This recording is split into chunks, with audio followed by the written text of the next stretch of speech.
Hello everyone, मैं अभय कुमार मिश्रा आप सभी लोगों का स्वागत करता हूं आपके अपने चैनल एसडीएम क्लासेस में। आप सभी लोग कैसे हैं? आशा करता हूं आप सभी लोग अच्छे होंगे।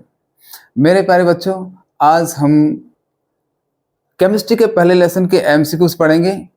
चलो देखते हैं। बहु विकल्पी प्रश्न।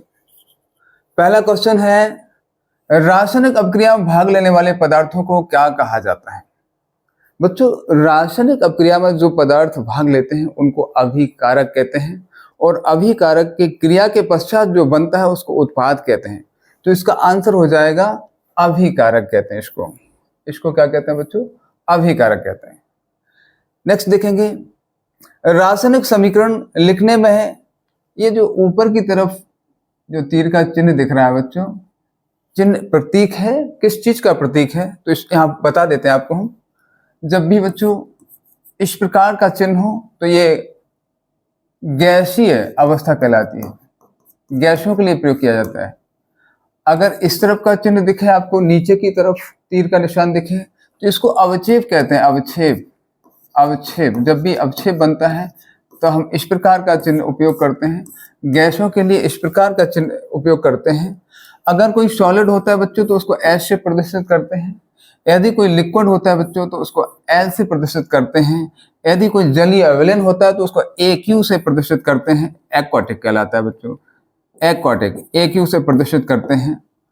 और यदि लिक्विड हो गया, सॉलिड हो गया, गैसेस हो गया, अगर गैसेस के रूप में आता है तो बच्चों G से प्रदर्शित करते हैं। इस प्रकार से इन प्रतीक चिन्हों का प्रयोग किया जाता है।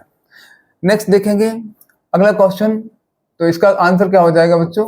ये हो जाएगा, उत्क्रमणीय अभिक्रिया को चिन्ह से व्यक्त किया जाता है। उत्क्रमणीय अभिक्रिया का चिन्ह इस प्रकार का ये होता है बच्चों।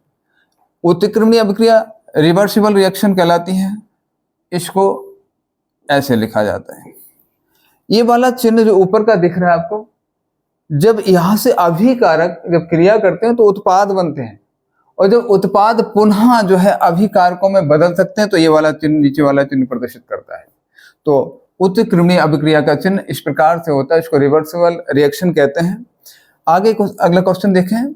1 ग्राम हाइड्रोजन तथा 1 ग्राम ऑक्सीजन के मिश्रण में विद्युत चिंगारियां प्रवाहित करने पर जल वाष्प के साथ क्या रह जाता है? बच्चों, जब भी 1 ग्राम हाइड्रोजन 1 ग्राम ऑक्सीजन के मिश्रण में विद्युत चिंगारियां प्रवाहित की जाती हैं तो केवल और केवल क्या रह जाता है? हाइड्रोजन गैस रह जाती है।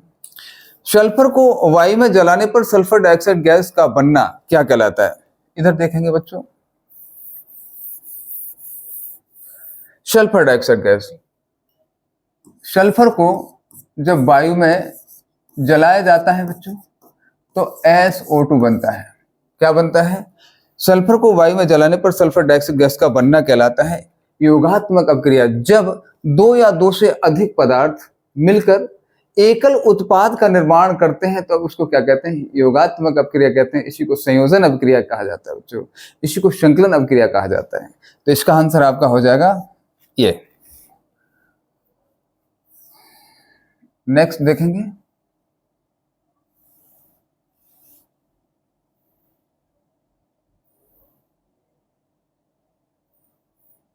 अगला क्वेश्चन देखेंगे बच्चों।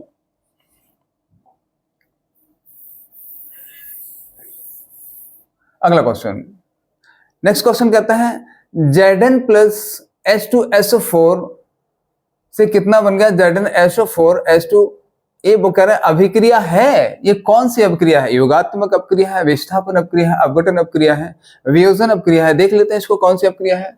Zn H2SO4 से अभिक्रिया करता है, H2SO4 से अभिक्रिया करता है। देखना बच्चों, जब Zn H2SO4 से अभिक्रिया करता है तो Zn देखें सक्रियता श्रेणी में कहा जाता है। यहां पे हम सक्रियता श्रेणी बना देते हैं, यहां बना देते हैं।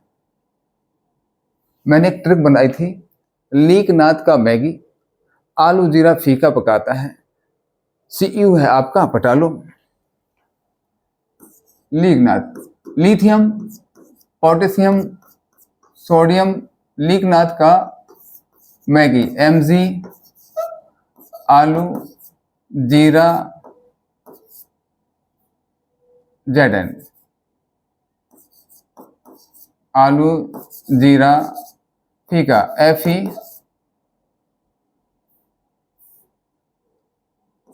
Fe पकाता Pb है हाइड्रोजन। लीकनाथ का मैगी आलू जीरा फीका पकाता है Cu है Hg। आपका एक का आपका Ag फिर Au होता है पटालो का मतलब Pt। ये धातुओं का सक्रियता श्रेणी का क्रम होता है। सबसे सक्रिय धातु कहलाती है लिथियम कहलाती है और सबसे कम सक्रिय कहलाती है प्लेटिनम। तो बच्चों देखें जरा, जो सक्रिय धातुएं होती है, जो सक्रिय तत्व होते हैं, वो अपने नीचे वाली कम सक्रिय धातु को विस्थापित कर देते हैं, प्रतिस्थापित कर देते हैं, हटा देते हैं। तो यहाँ पे देखें जो Zn है ये क्या करेगा, देखें जरा Zn कहाँ पर है, Zn यहाँ पर है और H कहाँ है बच्चों, नीचे है इसके। तो Zn H को क्या कर सकता है, विस्थापित कर देगा, प्रतिस्थापित कर देगा। जब ZnH2 को प्रतिस्थापित करेगा तो इधर क्या बनेगा, ZnHO4 बनेगा और H2 गैस के रूप में निकल जाएगी। तो इसको कहा जाता है बच्चों, इसको विस्थापन अभिक्रिया कहा जाता है। इसको क्या कहा जाता है, विस्थापन अभिक्रिया कहा जाता है। जब कोई सक्रिय तत्व अपने से कम सक्रिय तत्व को विस्थापित कर देता है तो उसको विस्थापन अभिक्रिया कहा जाता है। वह प्रक्रिया जिसके कारण चांदी के ऊपर काली परत और तांबे के ऊपर हरी परत चढ़ जाती है संक्षारण कहलाता है। कैसे, चांदी के ऊपर जो काली परत होती है बच्चों उसको अपन कहते हैं Ag2S। सिल्वर सल्फाइड की परत होती है वो, जब चांदी पर काली परत चढ़ जाती है इसको जंग लगना कहते हैं, इसको संक्षारण कहा जाता है। तो इसका जो परत होती है बच्चों काली परत उसको कहते हैं Ag2S, सिल्वर सल्फाइड कहा जाता है। और तांबे के ऊपर जो हरी परत चढ़ जाती है बच्चों इसको कॉपर कार्बोनेट कहा जाता है। इसको क्या कहते हैं बच्चों, copper carbonate, copper carbonate CuCO3। CuCO3 ये तांबे पर हरी जो परत चढ़ जाती है वो कहलाती है CuCO3 की होती है। तो इसको संक्षारण कहा जाता है। लेड नाइट्रेट का रासायनिक सूत्र मुझे नहीं पता, लेड नाइट्रेट का रासायनिक सूत्र क्या होता है मुझे बाकी में नहीं पता, लेकिन मुझे आयन पता है। मैं आयन से जस्ट मिनट में बना लूंगा। देखिए बच्चों, लेड नाइट्रेट Pb पर +2 चार्ज होता है, NO3 नाइट्रेट पर -1 चार्ज होता है। Pb को Pb के नीचे लिखेंगे, NO3 को NO3 के नीचे लिखेंगे। इसका चार्ज इसके पास आएगा, इसका चार्ज इसके पास जाएगा। तो देखें जरा, इसके पास तो एक ही है चार्ज, एक ही आयन है, इसके पास 2 है तो कहाँ जाएंगे, इधर जाएंगे। इस एक का कोई मतलब नहीं है। हमारे पास क्या बन गया, PbNO3 का होल ट्वाइस बन गया। आंसर हो गया आपका PbNO3 का होल ट्वाइस। मुझे वाकई में पता नहीं था, पता तो था मुझे, लेकिन आयन से मैंने बता दिया आपको। नेक्स्ट देखेंगे, श्याम श्वेत फोटोग्राफी में प्रयुक्त होता है। जो ब्लैक एंड व्हाइट फोटोग्राफी होती है बच्चों उसमें AgCl विलेन का उपयोग करते हैं, AgCl विलेन का उपयोग करते हैं श्वेत श्याम फोटोग्राफी में। निम्नलिखित युग्म में से कौन सा प्रतिस्थापनीय अभिक्रिया देता है। देखें,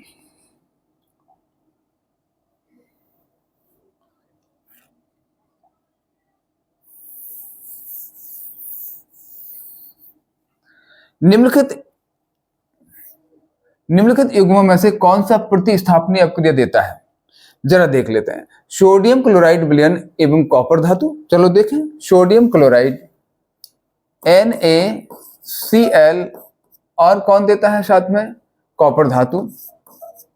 कॉपर धातु यहां देखेंगे बच्चों, यहां पे देखेंगे Na कहां पर स्थित है और Cu कहां पर स्थित है। Na सक्रियता श्रेणी में ऊपर स्थित है और Cu बहुत नीचे है। इसका मतलब तो क्या है कि Na किसको, Cu को प्रतिस्थापित कर देगा, लेकिन Cu Na को प्रतिस्थापित नहीं कर सकता है। इसका मतलब ये आपका जो है ऑप्शन गलत हो जाएगा। ये प्रतिस्थापनीय अभिक्रिया नहीं दे सकता क्योंकि Cu Na को प्रतिस्थापित नहीं कर सकता है।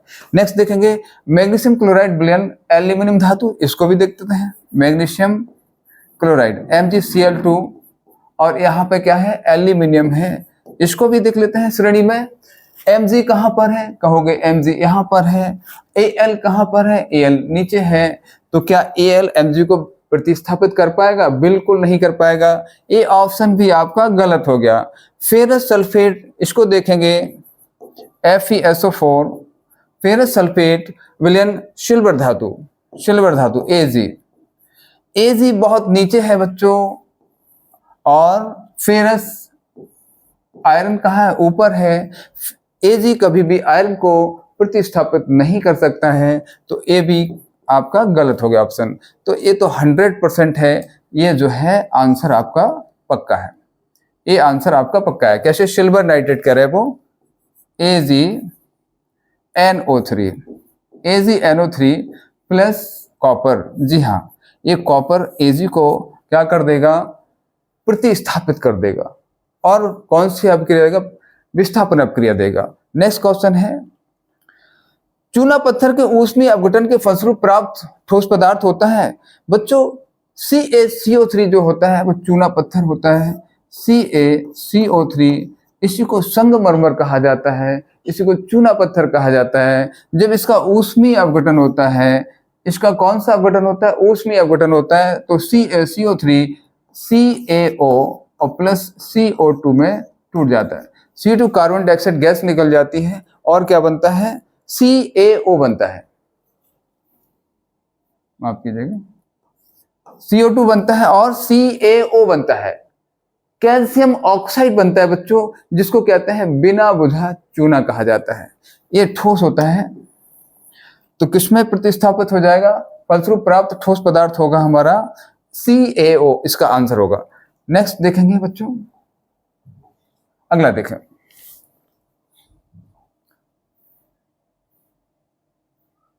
अगला क्वेश्चन, नेक्स्ट क्वेश्चन देखेंगे, चिप्स की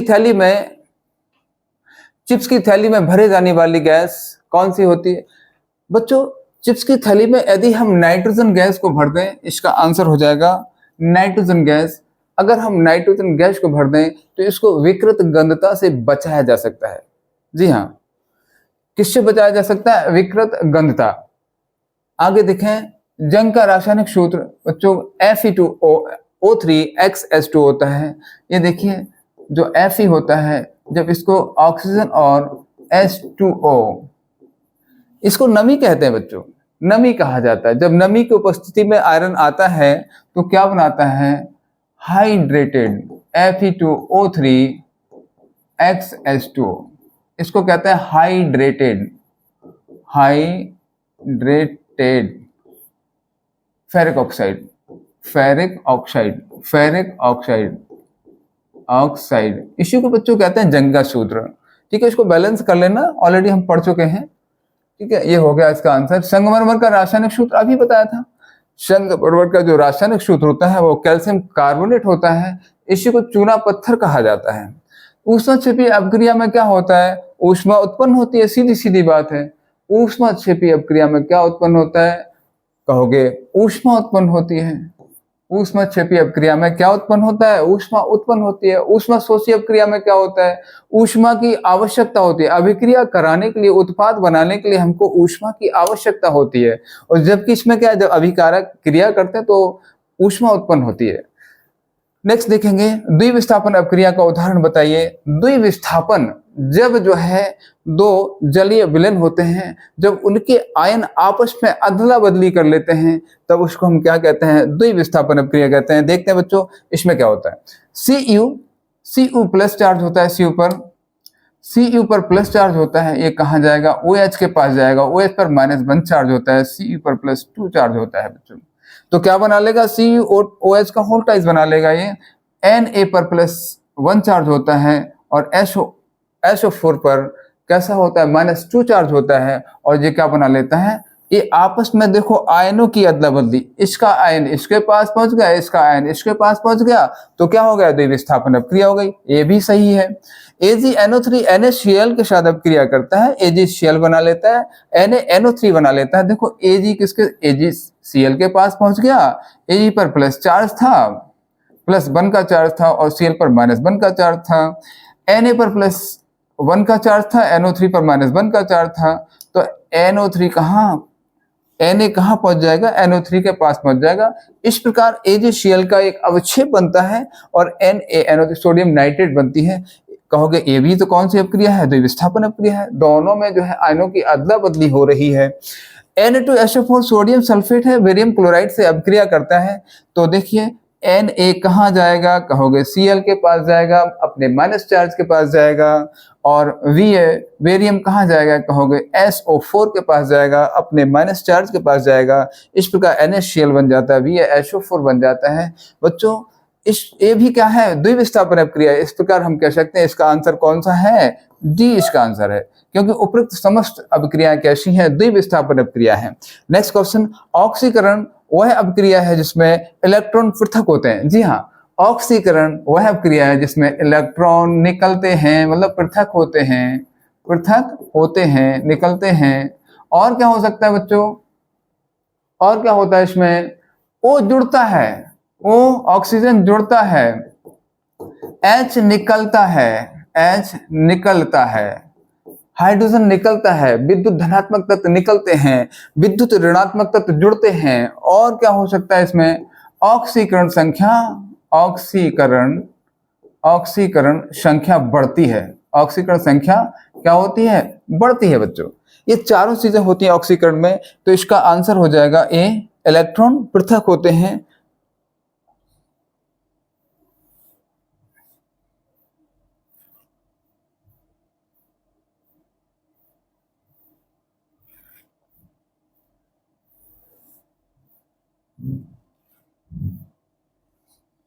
नेक्स्ट क्वेश्चन देखेंगे,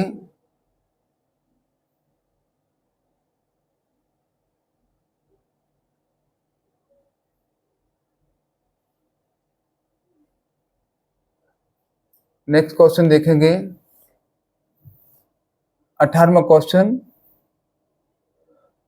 अम्ल से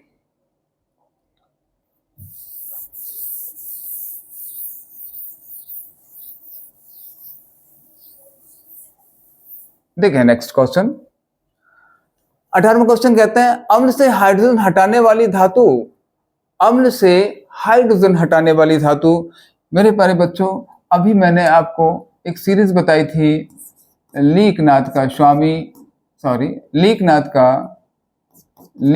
का मैगी आलू जीरा फीका पकाता है, CU है आपका AU पटा लो PT।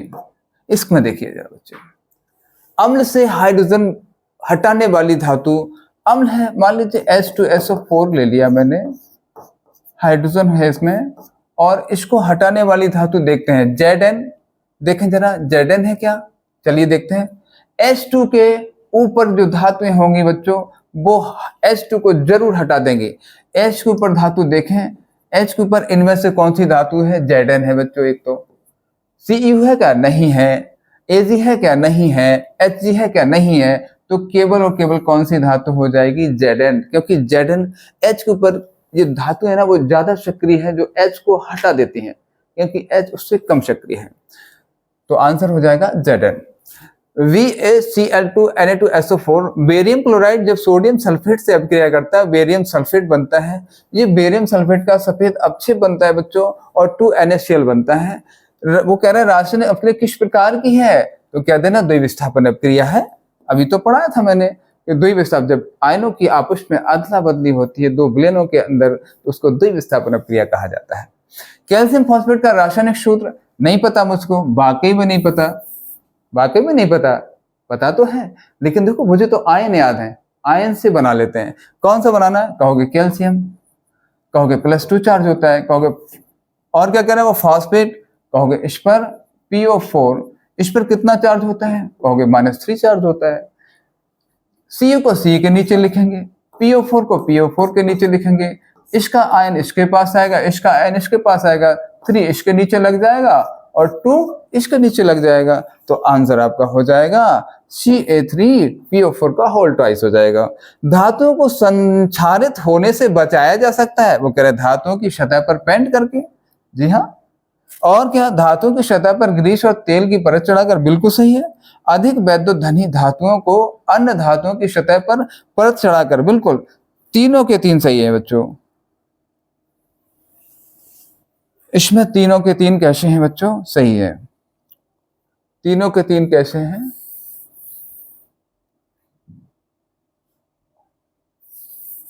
इसमें तीनों के तीन सही है, तो आंसर डी हो जाएगा आपका। आंसर क्या हो जाएगा? डी हो जाएगा। नेक्स्ट क्वेश्चन वो कह रहा है विकृत गंधिता का मुख्य कारण क्या है? विकृत गंधिता क्यों होती है? तो विकृत गंधिता क्यों होती है? तेली अम्लों के अणुओं का ऑक्सीकरण रोधी जीवाणु। तो इसका आंसर रहेगा तेलीय अम्लों के अणुओं का जो है ऑक्सीकरण हो जाता है। इस कारण जो खाद्य पदार्थ होते हैं बच्चों, उसमें एक स्वादिष्ट गंध पैदा हो जाती है, अस्वादिष्ट एक स्वाद पैदा हो जाता है। इसी को हम विकृत गंधिता कहते हैं। बोलो मेरे प्यारे बच्चों, आज का एमसीक्यूज आपको कैसा लगा? और ये कमेंट्स करके आप जरूर बताएंगे। बच्चों, आज आपका ये लेसन पूरी तरह से फिनिश हो गया है और कल की वीडियो में मैं शुरू करने जा रहा हूँ बायोलॉजी का पहला लेसन, जैव प्रक्रम लाइफ प्रोसेस। तो आप लोग जरूर जो है हमारे चैनल से जुड़े रहें। इसी के साथ मैं आपसे विदा लेता हूँ और आप सभी लोगों को धन्यवाद देता हूँ कि आप लोग मेरा जो है चैनल देख रहे हैं। जय श्री राधे, जय श्री कृष्ण, जय मां शारदा।